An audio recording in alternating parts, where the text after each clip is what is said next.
Uma coisa interessante, que o pessoal, reunião mediúnica, né, ou reunião de tratamento, quando o ambiente começa a ficar muito ruim, muito pesado, é que a reunião tá boa. Como assim? Ah, vocês já estão podendo, então vamos trazer os obsessores? Aí eles trazem, sente aquele troço. Nossa, o negócio tá... Porque quando vocês não aguentam, eles não trazem. Meu sofredor, aquele negócio leve, alegrinho, tá, o pessoal vai lá... Qual é a brincadeira, né? Jardim de infância. Jardim de infância. Quando vocês começam a ter estrutura, então vamos trazer o barra pesada? Barra pesada, gente, significa o seguinte. Vocês não estão acostumados a lidar com obsessores. Obsessores sabem o que estão fazendo. Para ser obsessor, você tem que ter algumas qualidades. Por exemplo, tenacidade. Então, sem tenacidade, você vira um obsessor? Não, sem força mental, você vira um obsessor de 300 anos? Não. Então, é fácil lidar com a pessoa assim? Personalidade forte. Certeza no que está fazendo. Autoconfiança. Não são coisas boas?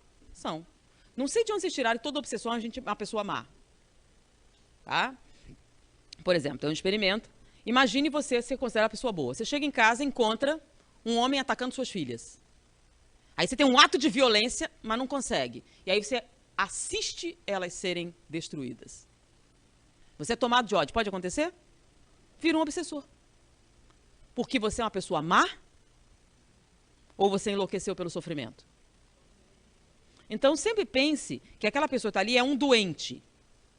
Não é uma pessoa saudável. Então, ele é um doente. E você não sabe que tipo de pessoa é. Ele pode ser superior a você, por exemplo. Pode ter um nível intelectual superior, pode ter mais tenacidade, mais autoconfiança, mas como é que você vai ser? Você vai ter que confiar em Deus. Correto? Agora, se o mentor trouxer, é porque acha que você tem que dar conta. Então, a gente tem que dar conta. Tá? Então, quando o ambiente fica realmente ruim, vocês têm que ficar muito felizes. Nossa, vamos rezar mais, porque o negócio está ficando quente.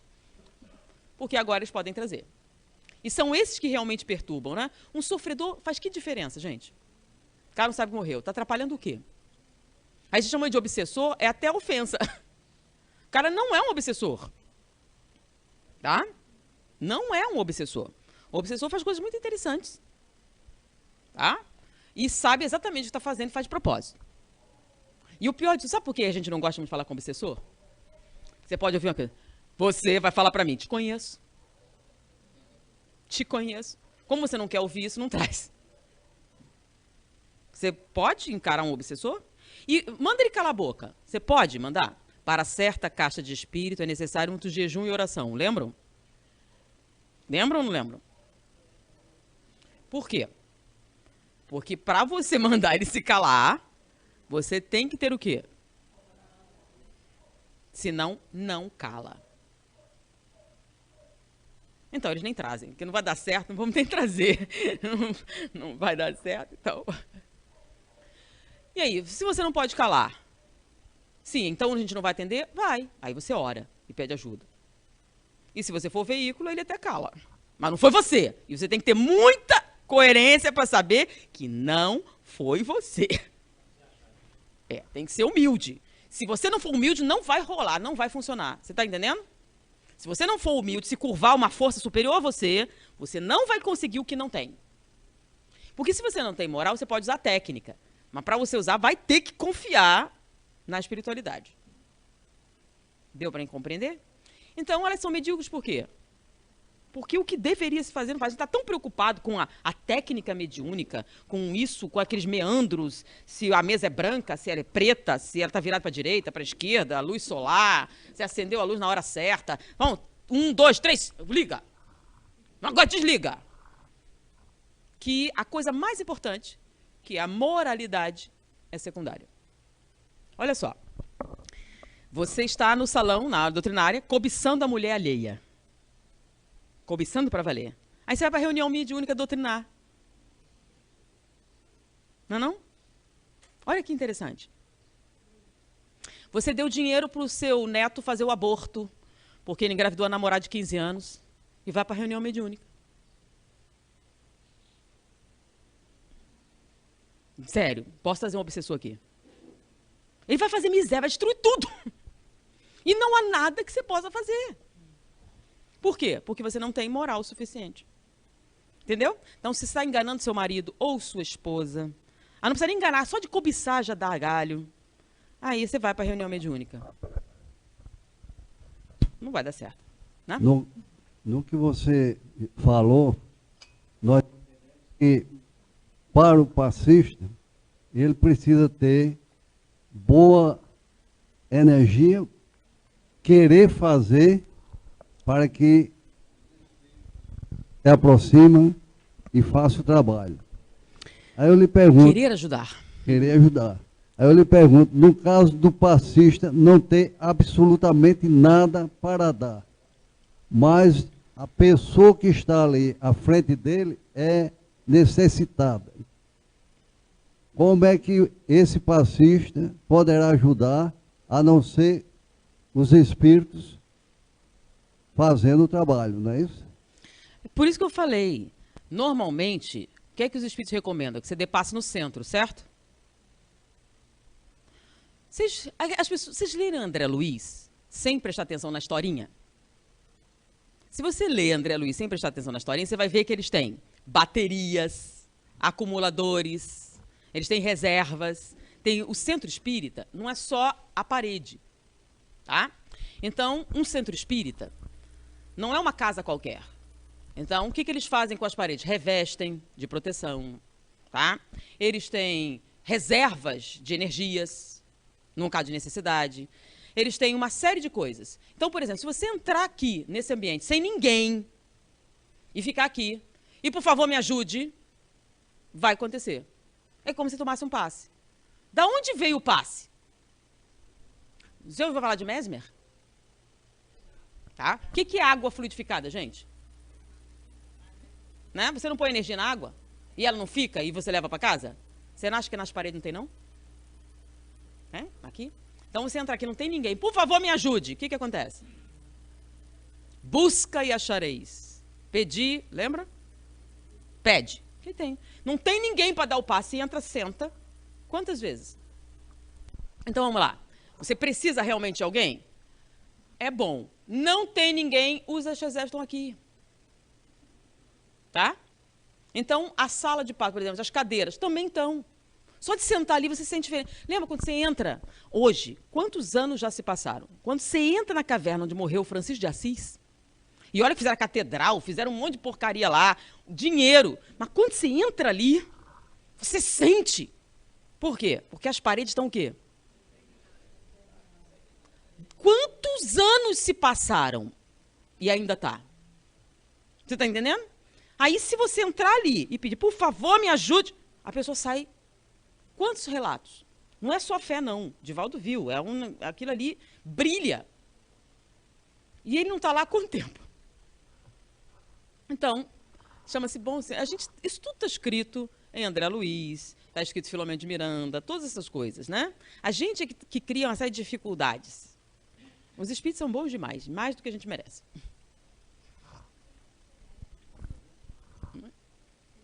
Eu queria fazer uma observação, que você falou em algo muito interessante, que eu acho que a gente deve dar um foco um pouquinho nisso, que é a questão da assistência espiritual, que muitas vezes as pessoas deixam de acreditar numa pessoa de bom senso, encarnada, e acreditam no absurdo que o espírito diz, porque acredita que os espíritos são mais sábios do que os encarnados, né?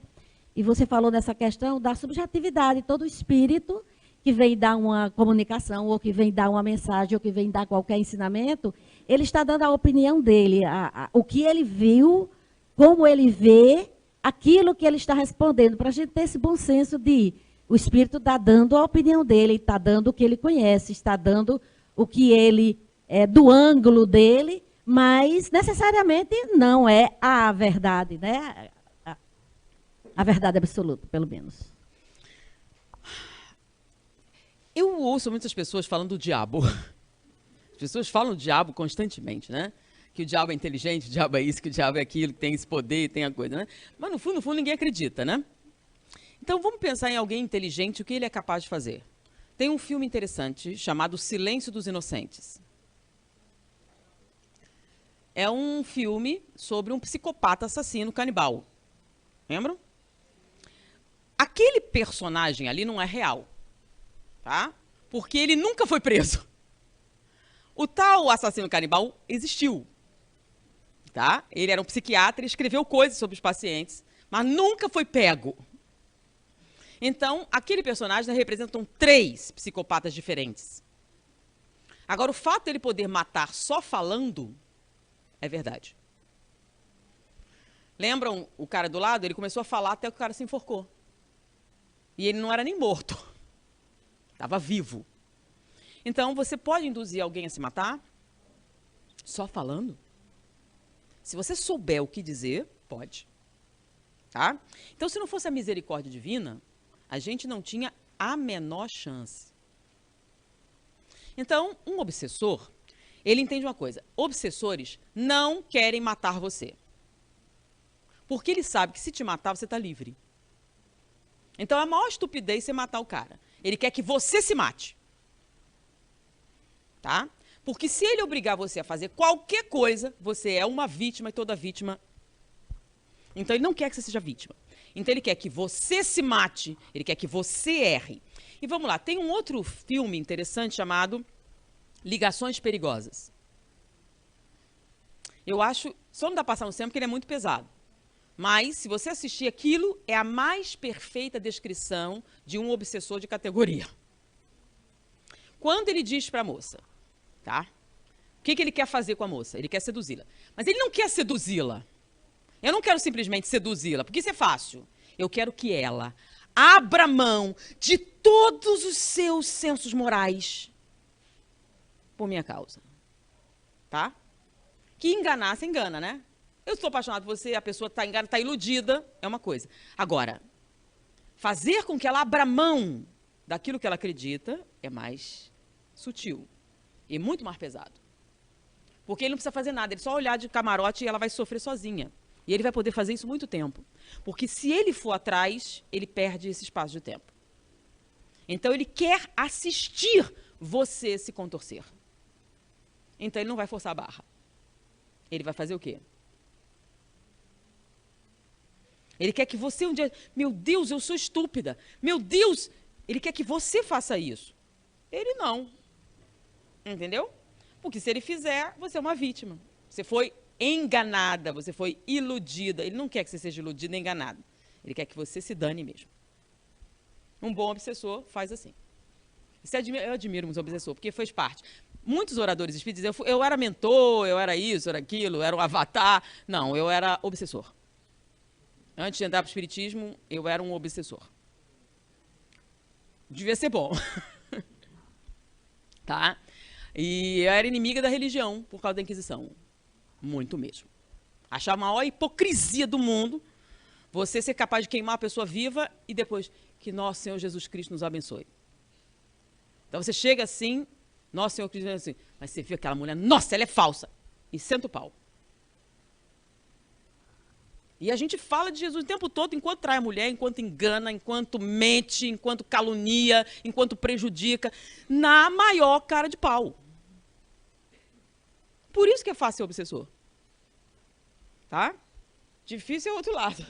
Se não fosse Jesus, a gente tinha perdido. Não tem chance. Tá bom? Agora, eles ajudam, muito mesmo. Seguram a onda, dão um monte de colher de chá, e a gente... não faz por onde, não faz, está sempre...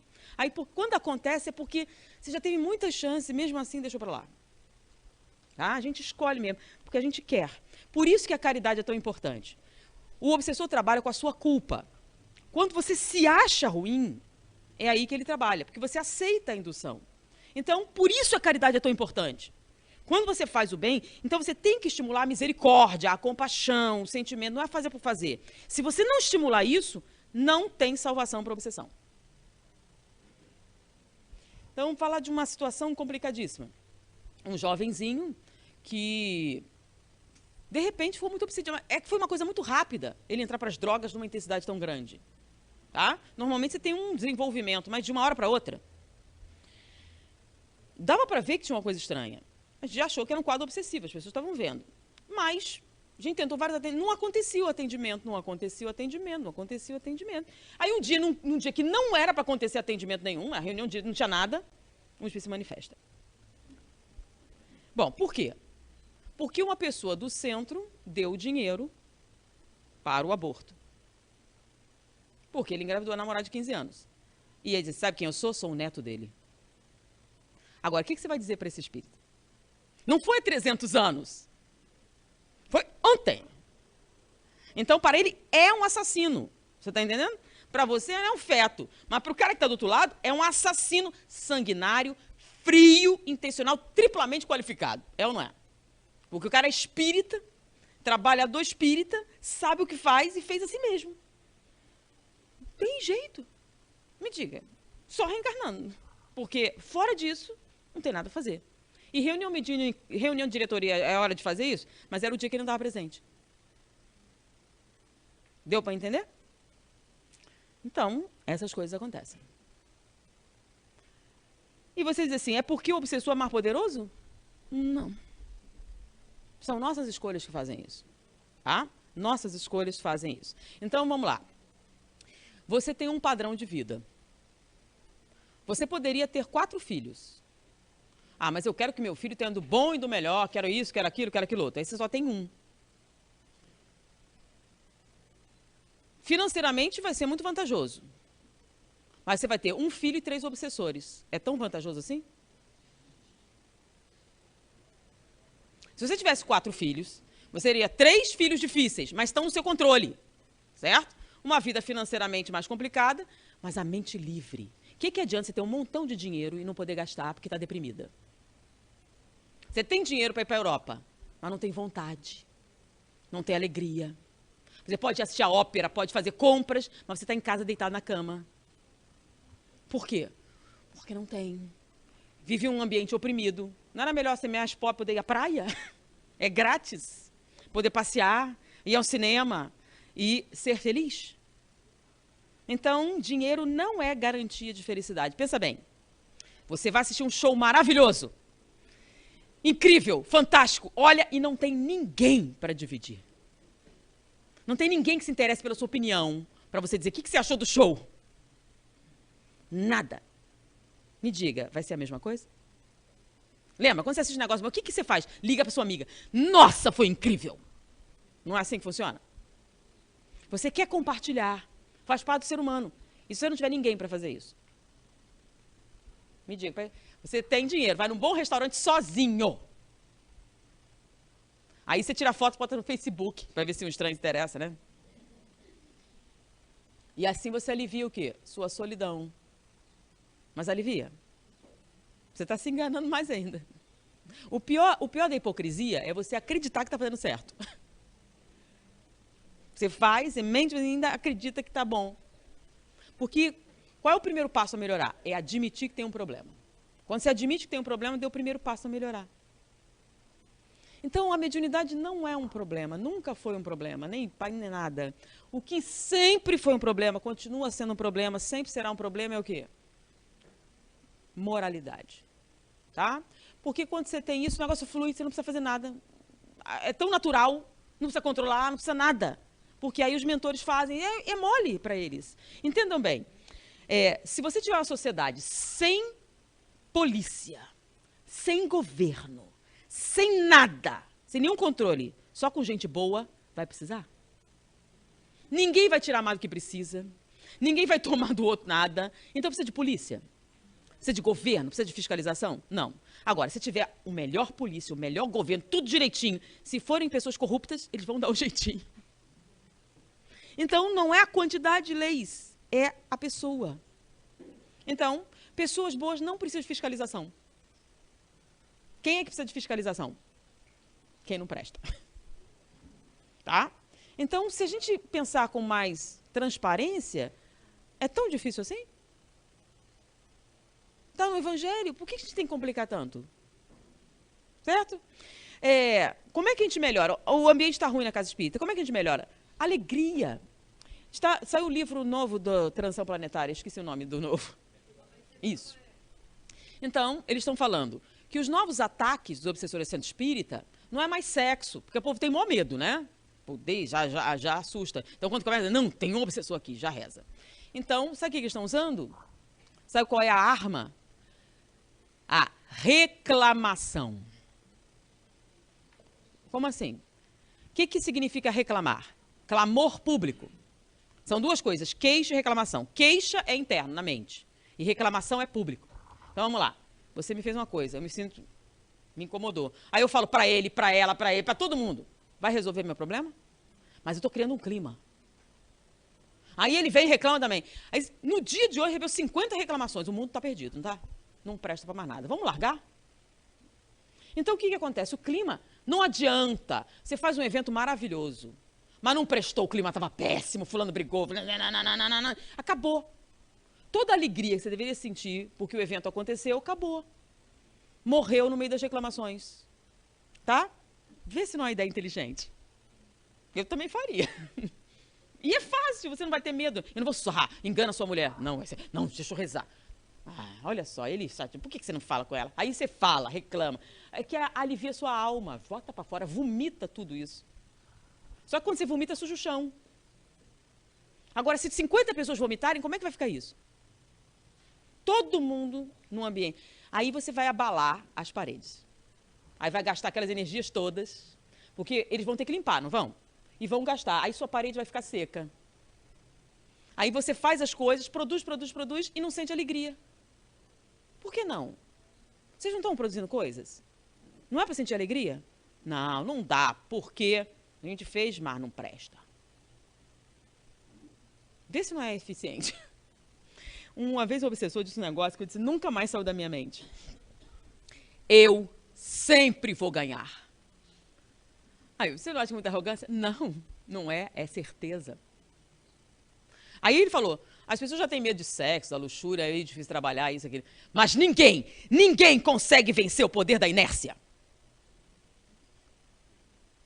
Para que levantar, você pode sentar. Para que sentar, você pode deitar. Viu como é perfeito? Perfeito. E aí, o que acontece? Quanto menos gente tentar, se você tentar, pode ser que não consiga, tá? Mas se você não tentar, com certeza não vai conseguir. É ou não é óbvio? Então, se todo mundo tentar, pode ser que consiga? Pode, existe a possibilidade de dizer. Agora, se não tentar, com certeza não consegue. Então, ele tem toda a razão. A inércia é muito poderosa. E a inércia começa com o quê? Para quê?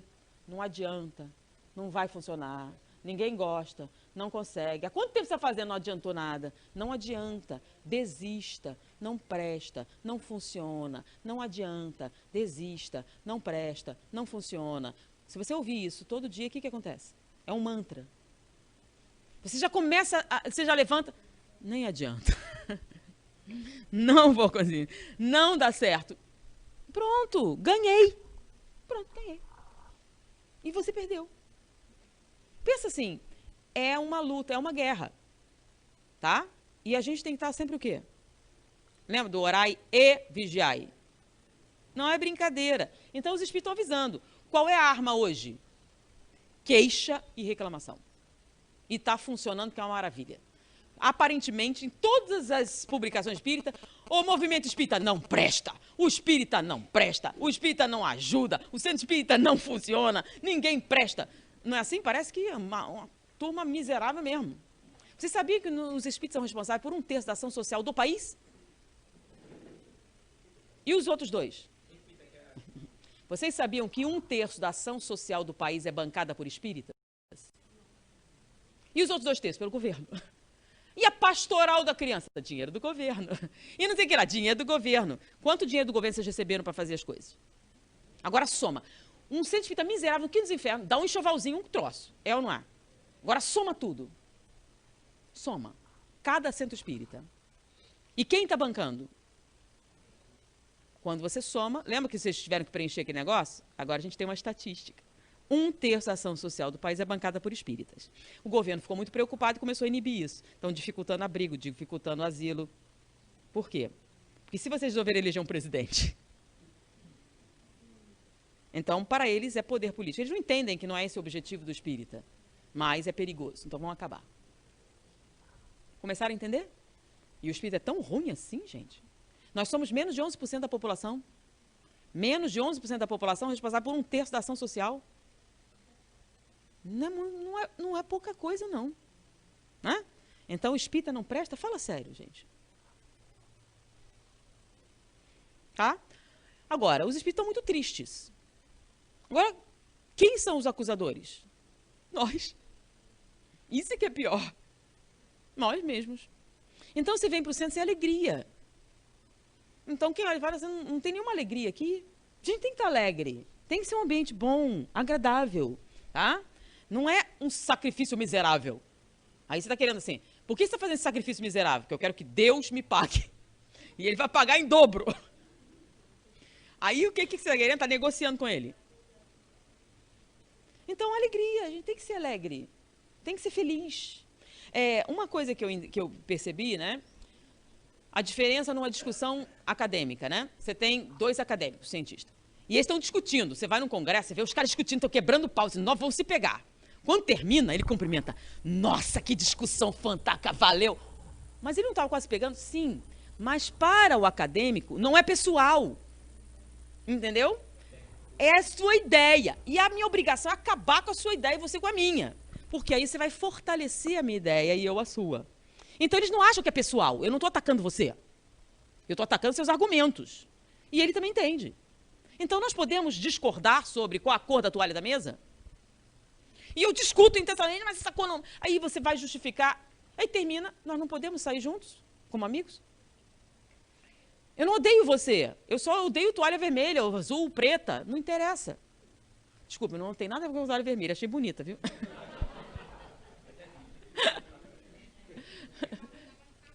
Então, quando nós estabelecemos um estudo lá, a gente queria muito debate. Então, eu criei algumas regras, tá? E elas funcionaram bem. A regra era o seguinte. É proibido a palavra eu não concordo. Como assim? É proibido. Mas e se eu não concordar? Se você não concordar, você vai falar o seguinte. Baseado em que você afirma isso? Por quê? Porque eu não concordo, tem uma carga magnética muito direta, né? O que você tem contra mim? Nada. Mas quando você fala, eu não concordo com você, é pessoal. Agora, se eu dizer, baseado em que você afirma isso? Saiu do pessoal. Aí você não se sente atacado? Não, por isso. Pronto. No começo o pessoal fala, não tem. Tá. Então, baseado em que você afirma isso? Nossa, as discussões começaram a crescer, ficaram mais intensas, o pessoal começou a se abrir e ninguém ficava bravo. Isso. Então, se o problema é a frase, não use mais. Eu não concordo. Acabou. Elimina. Vira palavrão. Tá? E aí você vai fazer o quê? Vai fazer a mesma coisa, mas vai mudar o contexto. Aí a senhora diz assim, esta bolsa é melhor do que aquela. Baseado em que a senhora afirma isso? Pronto. Você se sente ofendida? Não, é porque eu comprei, ela pagou tanto, ela dura mais, é isso. Você fala automaticamente sim. Agora eu digo, eu não concordo com você. É pessoal. Aí você reage pessoalmente. Aí começa a brigar, mesmo que a sua ideia não seja boa. Você nunca vai ouvir. Aí sim, mas tem uma outra... É mesmo, tem outra melhor? Você pode mudar de ideia. Você está entendendo? Só não muda de ideia quem não as tem. Tá? Então, vamos fazer um intervalinho.